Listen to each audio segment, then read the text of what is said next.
Islam. Faham? Orang Islam yang fasik boleh raih hari raya tak? Sedangkan dia sengaja tidak puasa di bulan Ramadan. Tidaklah haram orang yang tak puasa itu berpuasa, tetapi tujuan puasa itu hari kemenangan bagi orang yang puasa. Jadi kalau orang yang tak menang dia raih juga, jadi maknanya ngada-ngada dia panggil. Nah, jadi tak puasa patu raya, ngada tu. Tu gitulah. Tak apa jadi kat orang tu. Saya masuk gerbang 2 bahagian.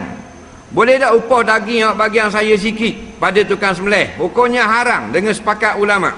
Nak upah dengan duit, atau kita beri ke dia kerana dia mari situ attack macam orang lain, supik-supik seorang.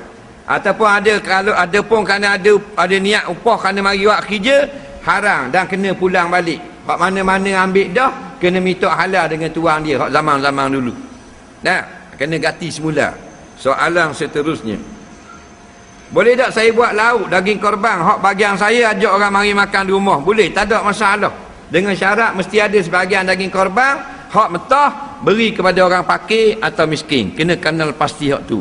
Ramai korban tak jadi, makan anak beranak saja atau beri kepada anak beranak saja yang bukan orang miskin, maka jadilah korbannya sia-sia di sisi hukum syarak. Soalan seterusnya,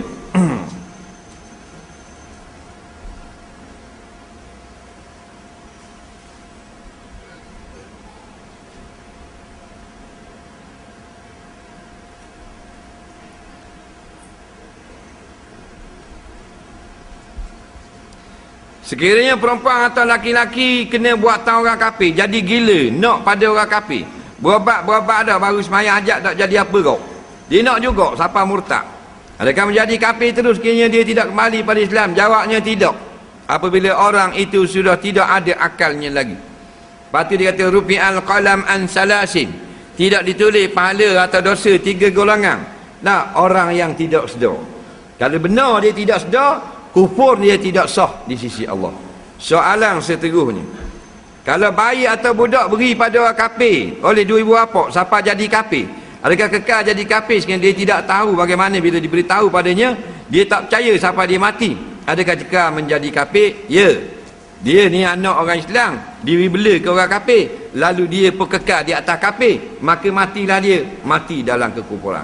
Semua orang kafir Allah akan beri hidayah untuk tengok kepada kebenaran Islam, sama ada dengan tengok orang Islam buat satu kebenaran, atau dengar orang ngaji Quran, orang ngajar, atau ada orang mari berdakwah kepada dia, atau sekurang-kurangnya sekali seumur hidup Allah lintaskan di dalam hatinya bahawasanya agamanya tidak benar, yang benar hanyalah Islam. Bila gitu, maka semua akan kekal dalam neraka jika memilih untuk mati di dalam kafir juga.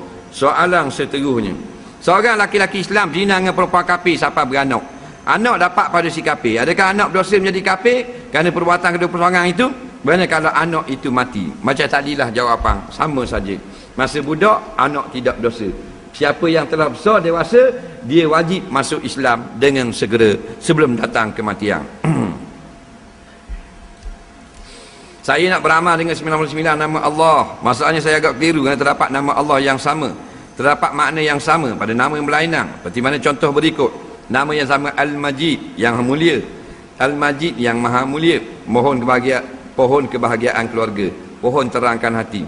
Makna yang sama Ar-Rahman yang maha murah, Al-Karim yang maha pemurah, pohon dimuliakan. Sini pun salah terjemah. Al-Karim bukan yang maha murah, Al-Karim yang maha mulia. Al-Majid yang sangat baik atau yang sangat elok. Apa tu kadang-kadang terjemahan itu sendiri tidak berapa tepat. Jadi kita nak amal tak ada masalah. Ada pun makna yang tepat sebenarnya apa yang disebut dalam kitab-kitab muktabar. Kalau makna kadang-kadang dalam buku-buku Romi ni salah terjemah, dalam majalah-majalah kadang salah terjemah. Bukan salah makna makaruk, tapi terjemahan yang tidak tepat. Terjemahan yang tepat sekali daripada Arab kepada Arab juga dalam kitab Syarah Asma' Husna. Soalan seterusnya, orang yang tak tahu hukum akal dan tak mahu ambil tahu sah tak ibadatnya?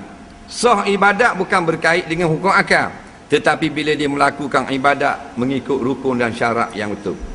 Ada pun akalnya dia tak tahu betul ke tidak, maka dia khawatiri baginya tidak faham tentang apa benda ni, sifat-sifat Allah yang disuruh kita memahaminya. Tujuan belajar hukum akal ini untuk mengenal sifat-sifat Allah, supaya kita letak Allah itu setanding dan layak dengan tepat ni. Kita tak faham hukum akal ni lah yang kita duduk berasa kita ni lebih ni. Allah tu tak mampu dan sebagainya. Tak faham hukum akal yang kita kata berobat tak baik, tak jadi apa ni. Takut jadi syirik. Bukan mesti tak faham hukum akal tu jadi syirik. Soalan seterusnya, orang yang tak belajar ilmu usul ni adakah sah imannya?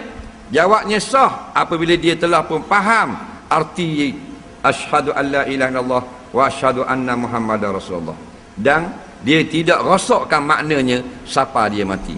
Belajar ilmu usuluddin bukan nak mengesahkan akan iman. Belajar akidah, usuluddin, tauhid, sifat 20 dan seumpamanya untuk menjaga syahadah dia tadi, biar jangan rosak siapa dia mati. Cuma goliknya kalau tak jaga, dia akan rosak. Apa-apa pun, ratang motosikal tak bubur minyak, rosak tak? 8 tahun gohik, rosak tak? Rosak juga, dah tak bubur minyak, tak jaga. Walaupun motormu mahal, Ducati. Dia kena jaga. Semua benda kena jaga.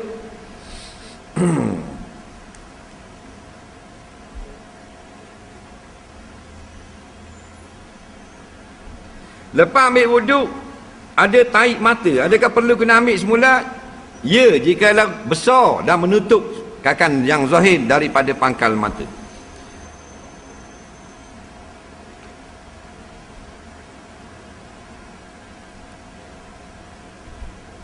Apakah hukum patung yang diletakkan pakaian tetapi dadanya membonjol? Bimbang juga orang yang melihat, takut naik nafsunya. Patung kan roboh baju kan, roboh patung. Kalau berbaju saja gantung di hanger, tak nampak lawa baju tu tak? Boh di patung. Dia tak tengok patung, dia tengok kopek patung tu. Tengok. Kan dia buat bonjol kopek tu kan? Nak kat dada nak? Dia tengok itu sting seorang. Jawabnya haram juga jikalau mengundang syahwat.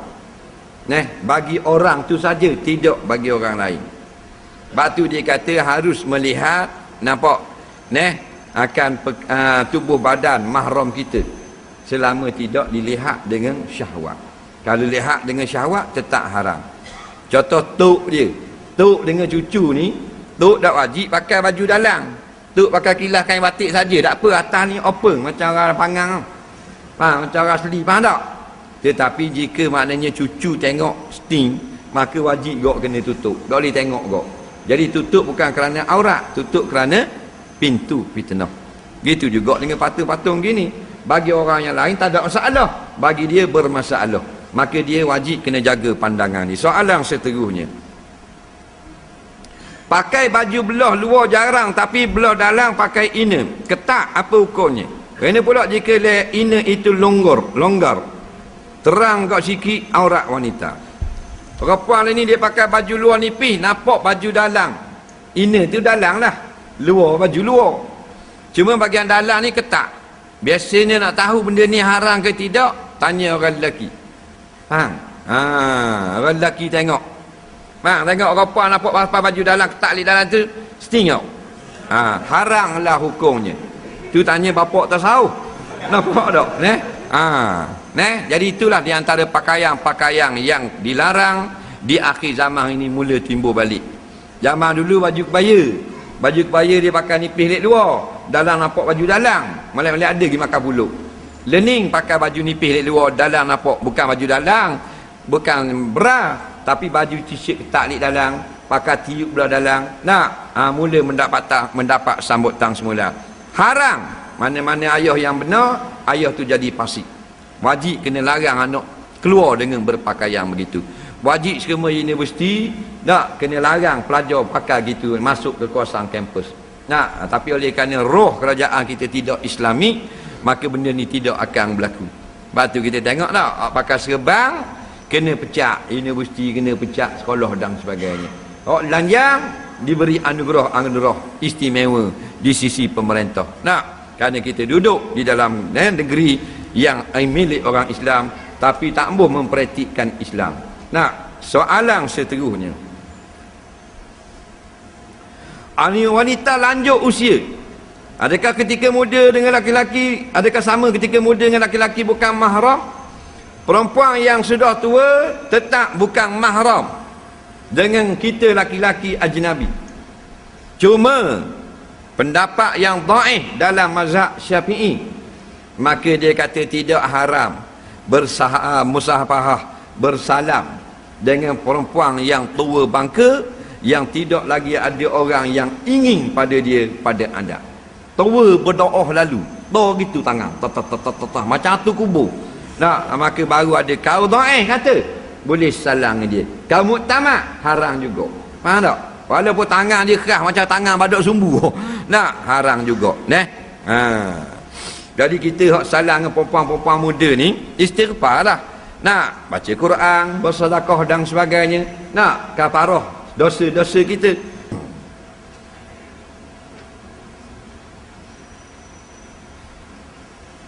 Betul ke pokok tanduk rusa tidak boleh tanam di rumah? Ni tanya orang jabatan yang kita tak reti pokok tanduk rusa ni.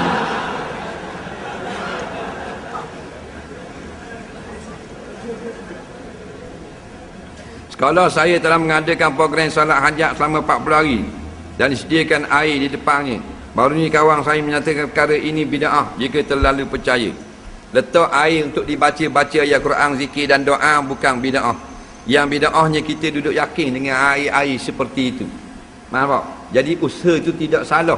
Pernah Nabi itu tiup pada air, Nabi berdoa pada air, sahabat juga tiup pada air, berdoa pada air. Nah, tapi kita ni berdoa duduk yakin kepada air. Situ silap ah. Sebab tu nak tiup air, nak pakai air negara hati, air tawar boleh. Ngaji biar kemah. Nah, baru comel segala-galanya. Nah,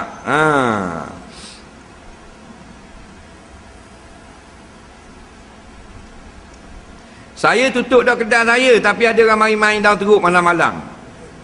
Tanpa bertarung. Saya adakah dikira bersubahat? Tak lah. Kan kadang-kadang kan kedai luar, kedai lah kapung, tuan dia tutup dah kedai makan, mesti ada meja. Nah, ada kursi. Orang mari sembang malam-malam. Caruk lah, ngupak lah. Tuan kedai tanggung tak? Tak lah nyanyi kalau tuan kedai tanggung. Nah, tuan punya diri lah tanggung. Orang mari judi di kedai dia, orang mari masuk ngisap lah rumah sewa dia tak ada. Nah, tuan rumah tanggung tak? Tak lah. Boleh tak kita tolong orang lapah daging korban walaupun orang tak jepuk? Boleh, tak ada masalah. Yang tak bolehnya tuang lembu kata, jangan cara lembu saya. Nak cara juga tak boleh, kerana mengundang perbalahan. Nah, orang tak panggil dia dah mari tolong. Boleh? Nah, dan yang kata tak boleh, yang orang kata tak boleh tu mari tolong dia nak dapat upah daging korban. Situ tak boleh. Faham? Kerana upah daging korban dengan daging kepada orang tukang buat kerja haram. Saya nak buat korban untuk diri saya, ibu saya, isteri saya. Jadi kalau saya nak buat tanpa pengetahuan dia, boleh ke tak? Boleh. Cara dia ke mana? Cara dia kita niatkan. Nampak? Hadiah pahala korban ini kepada si pulang. Tapi kalau kita nak suruh dia yang berkorban, tapi tak mukabah ke dia, tak boleh. Kerana dia mesti mewakilkan niat. Kalau dia tak mahu berniat. Faham tak? Jadi tuang korban tak tahu. Sah tak kita nak terus niat ke dia? Tak boleh. Melainkan pada ketika-ketika darurah sahaja. Nah, jadi masalah nak gerbang orang tak khabar, tak boleh dengan jalan ambil bahagian. Boleh dengan jalan kita yang korban dan hadiah pahala bahagian korban kepada dia. Soalan seterusnya. Apa hukum kerja pasang estro? Pasang estro ke pasang piring estro? Kau pandailah. Benda yang ada, benda di belalang tu benda yang baik dan benda yang tidak baik. Hukumnya makruh selalu dah. Nah, kemudian kewajipan bagi orang Islam lah menjaga apa yang tidak baik dan baik bagi dirinya sendiri. Nah, seperti mana kita kerja jual baju dalam, jual seluar dalam. Kalau orang yang tukang pakai luar dalam tu, dia pakai luar dalam aja, tak kalau anjak. Nah, jadi pada adabnya takkanlah orang nak pergi kabar. Nak, jangan pakai luar dalam saja haji dia, pakai luar panjang attack. Masih nak beli luar dalam. Tak kira dosa saya kan, tak payah kabar gitu. Bodoh orang panggil. Tak. Jadi gitu jugalah bila kita pergi beli tepah parang, pisah, golok dan sebagainya, kita sendiri yang tahu haram golok ni untuk buat bunuh orang, cokeh rumah orang dan sebagainya. Tak.